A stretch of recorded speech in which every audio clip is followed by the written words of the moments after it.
Hi guys, welcome to lovely హెమలాగ్స్.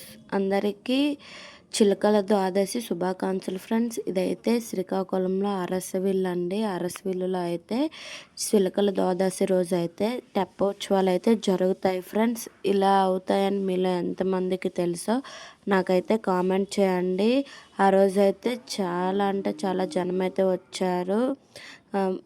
చాలా బాగా అయితే దర్శనం అయితే అయ్యింది ఫ్రెండ్స్. చాలా లోడుగా అయితే ఉంది.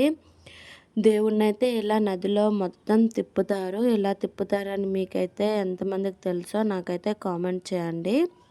ఇలా ప్రతి ఇయర్ చేస్తారు. ప్రతి ఇయర్ కూడా జనమైతే వెళ్ళి అక్కడైతే కార్తీక దీపాలను అయితే వదులుతారు. అక్కడ వదలడం వల్ల చాలా మంచి జరుగుద్దయితే అనేసి అందరూ అనుకుంటారు ఫ్రెండ్స్. మీలో కానీ నా వీడియోస్ కానీ ఫస్ట్ టైం చూస్తున్నట్లయితే నా ఛానల్ సబ్స్క్రైబ్ చేయండి. అలానే లైక్ చేయండి. మరికొన్ని వీడియోస్ గురించి అయితే వెయిట్ చేయండి. బాయ్.